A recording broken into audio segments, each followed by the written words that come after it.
Alright, as you guys can see by the title of the video, we've got a pretty cool deck profile to feature on the channel today. So if you don't mind, do you want to introduce yourself and let us know what made you decide to play Amazement Muskets for the event out of any deck that you possibly could have played? Yeah, I'm a Jonathan Pyke. I play mostly in the Columbus, Ohio scene. I've always kind of been attracted to more back row heavy trap decks. Started off with Altergeist, and with things like Twin Twister and Harpies floating around so much this format, I figured I'd play a grind or back row deck that doesn't actually play any back row. Hmm. So that's kind of how I got to the musket stuff. And then for the amazement part of the deck, it's always nice having a card like Multi-Faker that isn't actually Multi-Faker. Yeah, no, that's pretty cool. So with the Amazement stuff, is the strategy still to go second? So the way I approached it is with going second with the amazement stuff, I would take out the time tickets. Hmm. So that way I could still have the ever strong combo of Imperm Arlecchino Hmm. as a possibility going second. But a lot of times I'd take the time tickets out for more hand traps or more going second cards.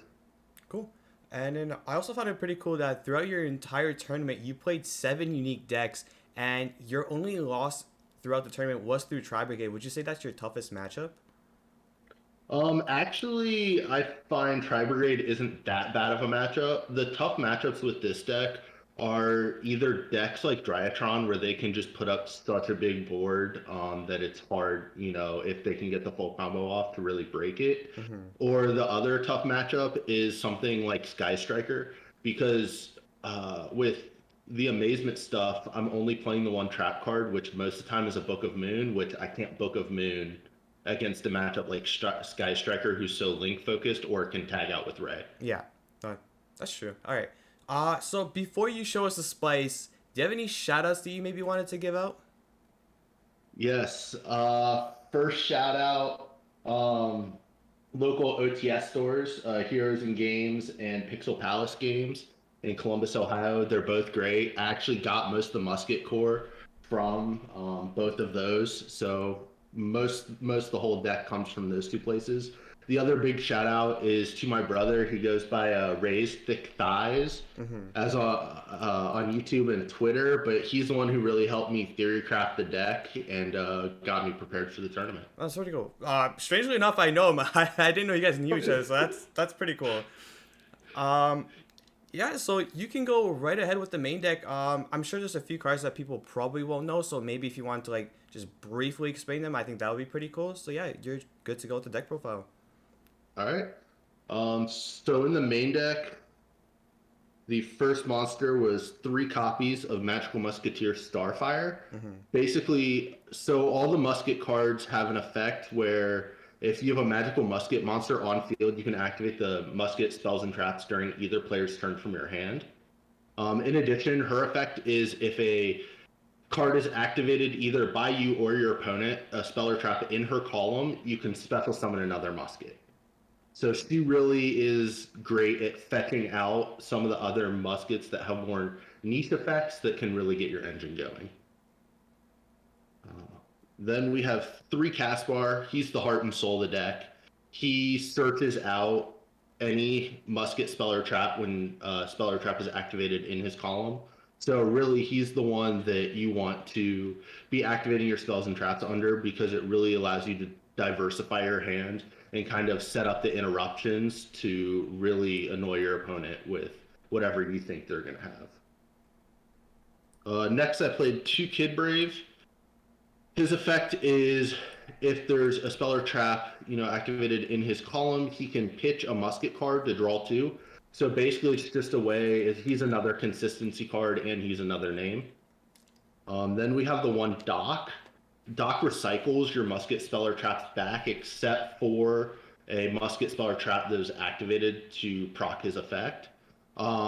He's really helpful in the grind game. In the tournament, I had a bunch of Eldritch matchups, and so he was real important to be able to loop some of my spell and traps to be able to allow me to keep up. I actually sided him out in one game, and I instantly regretted it Luckily, I was able to still take it later on, but it took me 2, 3, 4 turns longer than it probably should have. Last musket monster is Calamity. She's really only played as a level 4 to summon off Starfire's effect with, and then use her and Starfire to go into Utopia Double to try and OTK at that point. Then we have 2 Amazement Administrator Arlecchino. When a trap is activated, you can summon him from hand, similar to Altergeist Multifaker. And then when your opponent summons a monster, you can equip that monster with a Amazement spell or trap, an Amazement trap from your deck. And so a lot of times I would use his effect. I would summon him with a trap, and then when my opponent summons a monster, I can equip Horror House from my deck, which will allow me to like Book of Moon or use one of its effects. He's really strong too, especially because if you have an Amazement trap in your graveyard, you can use his effect to banish it and pop. So that came up a ton. That's pretty good, actually. Damn. Yeah, he was like just kind of that extra piece of disruption, and there is a little combo that I can describe at the end of the profile that allows you to kind of put up 2, 3 disruptions that maybe your opponent wouldn't think of. That'd be dope. I'm pretty sure people would love to see that. Oh yeah. Then for hand traps, 3 Ash. It's the most generic hand trap. It hits almost everything. I always try to play 3 of it in every deck. And then this was kind of my hand trap flex spot. I opted going with Dimension Shifter. My theory on Dimension Shifter is just everyone knows how powerful it is. This deck too, like a lot of times going first, you're just normal summoning a musket monster and then holding the rest of your cards in your hand. So a lot of times you don't worry really about the graveyard going first at all. And if you do go second, you use him, and then you just start breaking your board. Yeah, some of your muskets, spell and traps might get banished, but I'm playing pretty much 3 full copies of all the important ones, so it really wasn't that big of an issue. Speaking of the musket spells and traps, 3 Cross Domination. It's a quick play spell. It's basically an imperm, but it also takes the monster's attack and defense to 0. This came up 3 or 4 times.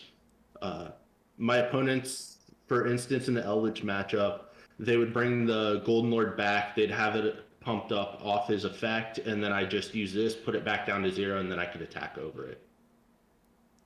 Then easily my favorite card in the entire deck, Amazing Time Ticket. This card, you pay 800. On your turn, you can add an Amazement card from your deck to your hand. On your opponent's turn, if you activate it, you can set an attraction trap and then activate it that same turn. So everyone's heard of the Darkworm Pen Call in the Pen Magician deck. Well, the Time Ticket is used in this deck. You summon your cast bar, you activate the Time Ticket, you can search out an Arlecchino, and then you use the effective cast bar to search out a trap. So that way on your opponent's turn, you can activate the trap, summon the Arlecchino, and then get the Book of Moon effect on top of that. So it's just super busted opening those 2. And I did that like 2 or 3 times, and it just completely shut my opponents down. Yeah, that sounds insane. What? Yeah. And then 3 Pot of Desires for consistency. Preferably, I probably would be playing Prosperity or something like that, but I just don't have the money for that. Yeah, so that card's bank right now. Right. So Desires was fine. I did run into 1 or 2 games where I banished too much of my Amazement engine off Desires that kind of hurt me. But overall, the consistency and being able to activate it in a musket column to get the +1 off Desires plus the +1 from a musket to make it a +2, it's just too good. And then the famous Double or Nothing. Everyone at this point should know what that card does. Yeah. It's just an easy way for this deck to OTK because a lot of the monsters don't have high attack values. So random question, because I played Yes. muskets for a while, right? And I was Mhm. playing the double package. For whatever reason, it didn't matter if I was playing 40 cards, 41, 42. That card was glued to my hand. Like, did you have that problem throughout the tournament? I had this card in my hands at least 3 games that I remember Uh-huh. in tournament. It cost me a game in one of my matchups. We were in a grind game. We were top decking. Basically, it was going to be first to see a monster wins, and I drew like hand trap, and then I like drew this, and then the very next turn he drew his monster, and Uh-huh. I was just defeated. Um, but yeah, it I found that depending on what I'm playing against, it being in hand isn't the worst thing. Um, Obviously, it's not great, but I only Utopia doubled once the entire tournament. Mm-hmm. It's really something I just like having in there as an option, but it's not something that I'll rely upon. Mm-hmm. Then moving on to traps, 3 Desperado. This can pop face up cards.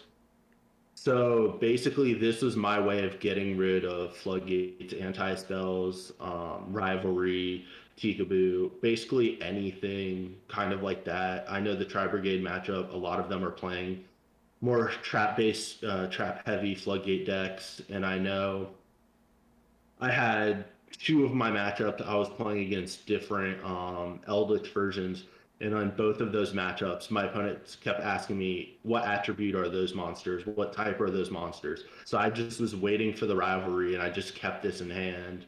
And then, sure enough, like they'd flip it, and I'd just be able to pop it right away. Mm-hmm. It also can take out monsters, so like in the Tri Brigade matchup, like being able to take out the Apollosa, just pop the Apollosa and then just try to worry about the revolt. It really can help. Mm-hmm. Then triple last stand. This is a quick play trap, spell trap negate. Um, this came up huge. I did have a lot of heavy spell trap back row deck matchups, so being able to have 3 of these in deck just to negate their important back row cards just really made a difference. And then my favorite card in the entire deck, Magical Musket Dancing Needle. This is a DD Crow for 3. So a lot of people right now are running like things like Cycle Reader in the side deck for the Drytron matchup. But I have this where I literally can just be like, okay, yeah, banishing 2 from their grave is cool. Banishing 3 is even better. I had a Sky Striker matchup, and against this Sky Striker player, I actually banished his Engage, 1 or 2 of his Widow Anchor. I banished his Ray. I banished his multi-roll. Like basically just banished the entire graveyard by recycling this with Doc over and over. If I was going to have to redo it, I probably would either put a second copy of this in the side or maybe even main deck a second copy because it was just so good. See, it's funny you mentioned that because I was actually waiting for you to come up with this card, like bring it out, because that's also my favorite trap in the entire deck. Because Banish 3 is absolutely insane, and with how like graveyard centric the format is, it's so damn good. And I was gonna ask you if you're gonna play more copies, so it's really funny that you went into detail with that too. Oh yeah, I was originally playing 2 copies, and it was between 2 copies of that or playing 3 copies of the spell Trap Negate. And in the end, we decided it was probably better because they're all searchable to have the versatility of a generic spell Trap Negate Yeah. than the Banish. But yeah, there were a couple games like I got this card off 2, 3 times with using Doc's effect to just recycle it Mm-hmm. and just banish and banish and banish. And I mean, it makes like I'm gonna keep going back. A lot of my matchups were against Eldritch and Salamangreat and Striker, and just being able to banish their key pieces out of grave, like not allowing them to have their traps in grave during end phase, not allowing like cutting Striker off from Ray and getting rid of Engage, and for Salamangreat, just like banishing all their combo pieces or banishing their protection in the Link One, like it just made a huge difference.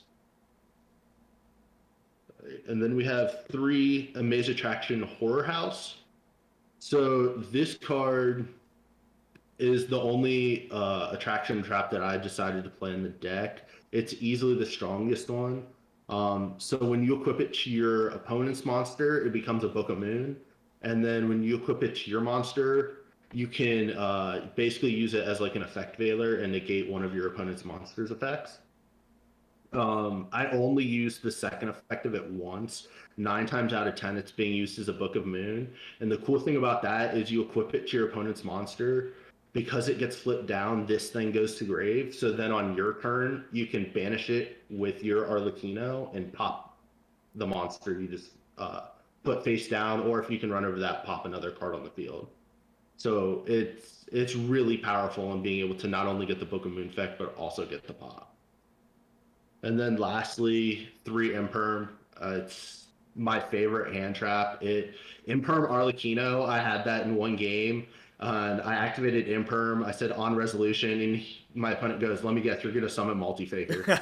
And I go, "No, summon Arlecchino." And he's like, "Oh." He's like, "What does that do?" And then I proceeded to do like the whole play, Book of Mooning his monster and then popping it. And he's just like, "Yeah, that's pretty good too." So.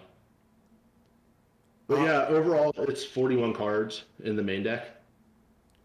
Would you change any of the amazement ratios, or do you think that's perfect for you? Um, as of right now, I think the amazement ratios are good.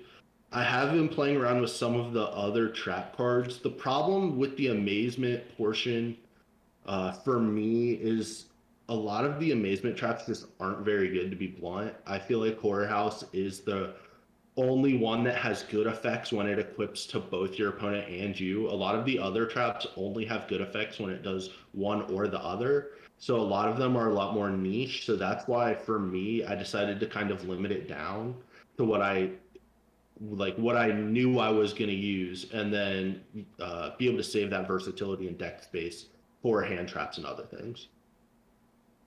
Fair enough. Sounds good. So did you want to go into the extra deck next? Yeah, we can do the extra deck next. Cool. Um, so starting off the extra deck, 3 Magical Musketeer Max. This card is amazing. It's always a threat. A lot of times, even if I didn't get the effect off, I knew I could use it as a way to like bait out to then slow down the game with the spells and traps in my hand. And he's just like the whole engine for the muskets. Like he just makes everything go.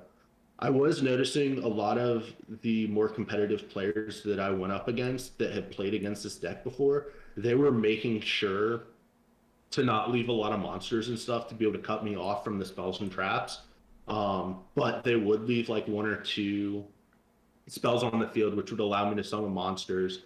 And so that kind of came up a few times. And because of that, I'm running the Phoenix, Cerberus, and Unicorn.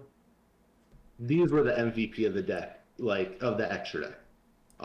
Being able to use the max effect, summon 2 to 3 muskets, and then start link climbing with them, and because Max has a down arrow, to co-link them and get the draw 1 to draw into more of your musket spells and traps, just was amazing.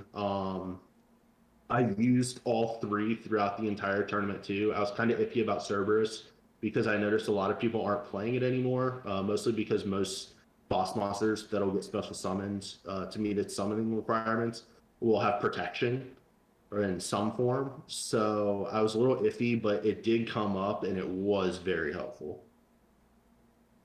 And then the next part of the deck is probably the most controversial part. Kita, Lina, and the one Celine. So the thought with Hida is like, I mean, all these cards are just to kind of like work your way up the link ladder. For Hida, because we're playing Ash in the deck, that's kind of how I'd get into the Hida, and then being able to steal, because as I said earlier, like matchups like Striker or Link heavy matchups are my weakest. So having the versatility to have a Hida to steal the Kigari from grave, so to deprive them of those resources. And then lineup, because all the muskets are light, so it's something easy to go into, and then you can always like steal an effect failure. And then Celine, obviously, she's just a very good card. And worst case scenario, just summon, be able to summon the dead dimension shifter from hand to be able to link climb.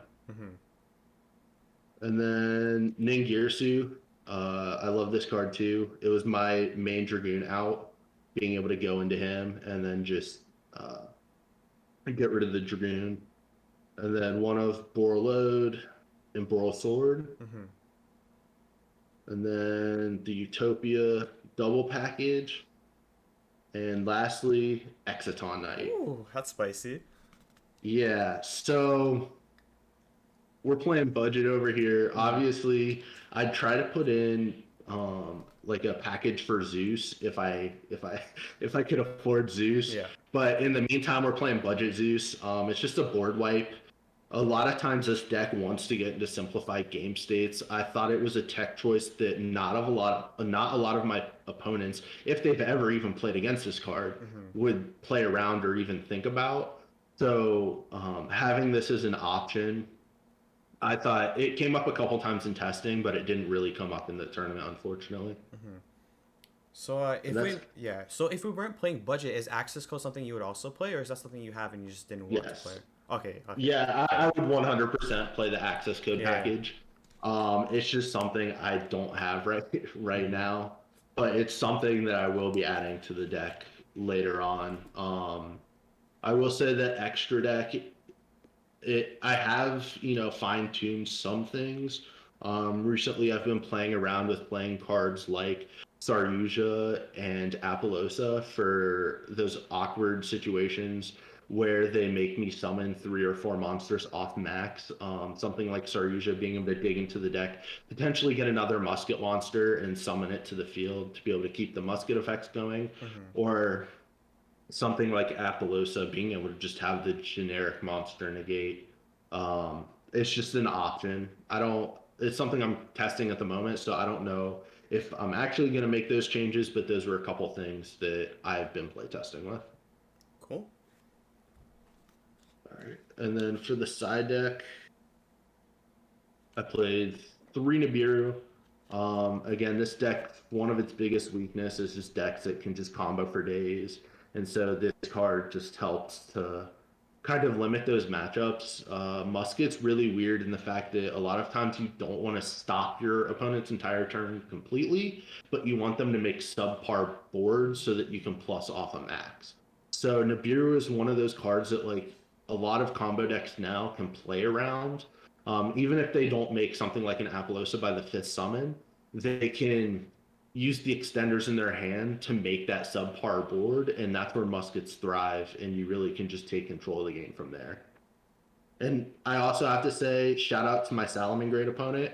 I Nibiru'd him 3 times, and basically won in game 3 by playing Nibiru beatdown. God damn. So I felt very bad about that, but I drew 3 Nibiru on my starting hand, and just every time he wanted to combo off, I was like, okay, another Nibiru, another Nibiru. So the next 3 Phantasme, again, for things like the Striker matchup, where like Book of Moon and pretty much every deck links nowadays. So being able to have this as an option to not only dig deeper into the deck, sculpt my hand, but also help me find those blowout cards like a Shifter, help me get Arlecchino to hand. Uh, I thought this performed really, really well.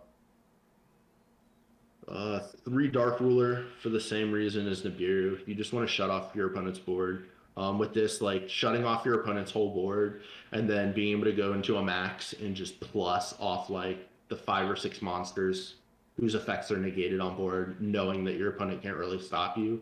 It just allows you to get so far ahead, and then in main phase 2, you just in main phase 1, you just completely dismantle their board. Then 3 Twin Twisters. So originally we were messing around with Harpy's Feather Duster, Red Reboot, cards like that. I don't know if you saw Pack's interview from his YCS list. He was Mm-hmm. talking about how he played the 1 Twister over the 1 Harpies because it's chainable, and that's basically the reason why we played 3 Twin in the side instead of other options. Is we like that it's chainable, and I like the fact that it gets rid of kind of more than one problem card. Yeah.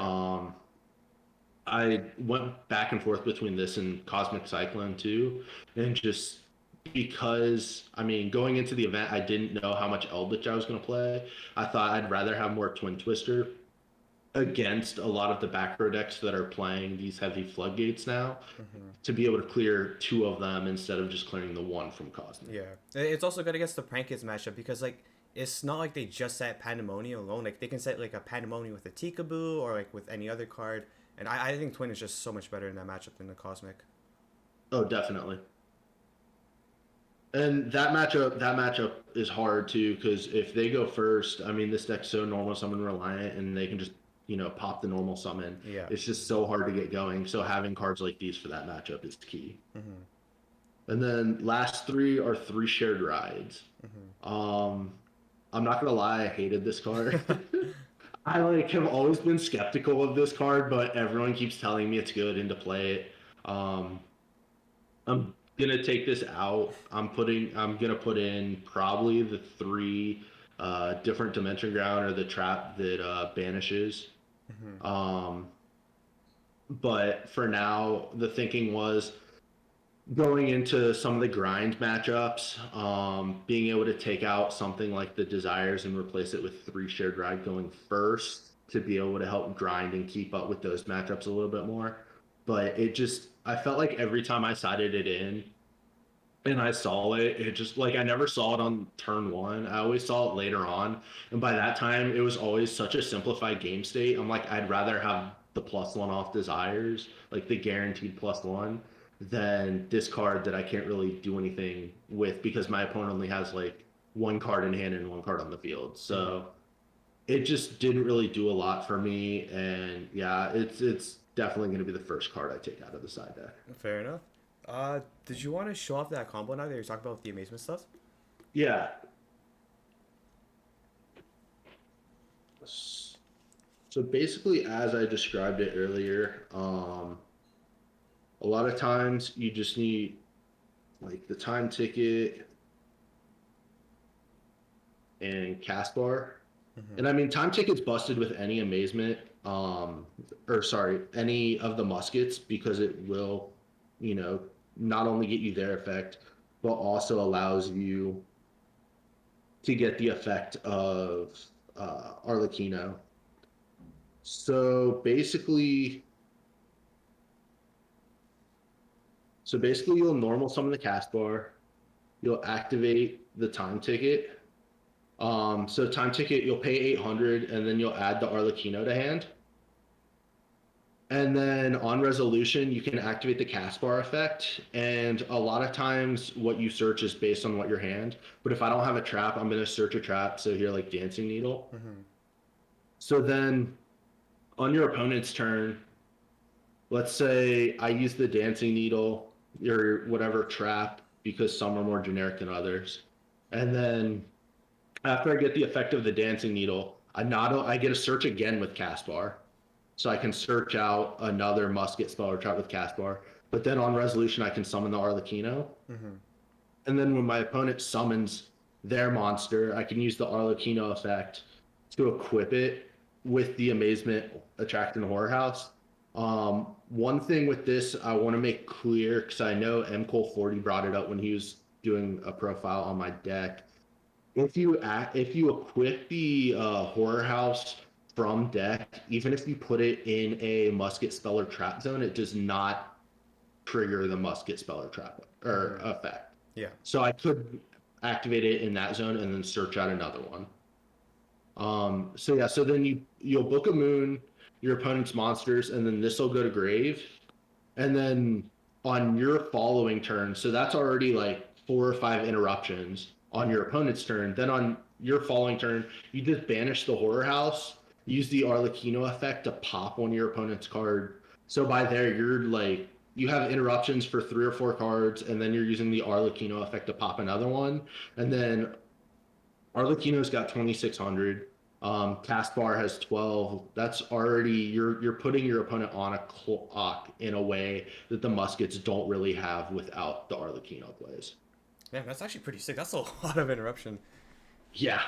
And the good thing too is most of it comes from hand. If you saw, I'm not setting cards, so it dodges all that back row disruption. And yeah, your opponent can use hand traps, but a lot of times this deck puts your opponent, because there's so many effects that activate on resolution, it really puts your opponent in these awkward situations of like, do I hand trap the Caspar effect? Do I wait for the Arlecchino effect? Like, where do I really hand trap them in this? And I had 3 or 4 times where like I knew what I had in hand. Like a lot of times I'd use like the Caspar effect to bait because I'd already have a trap or like 2 or 3 musket cards in hand. So I'm just using that to search out like another copy, and they like use their one imperm on Caspar or they use their one effect veiler on Caspar, and then I'm just like free to like keep going and keep getting resources. And it just adds a versatility to the deck that just otherwise isn't really there.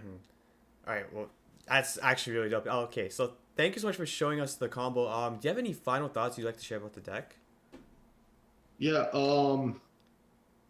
just if you're skeptical, give it a try. It's not perfect by any instance. It will brick, but a lot of times if you're willing to do a lot of, 1-for-1 trades and really get to that simplified game state, it can put you in a position to win if you know how to use the cards.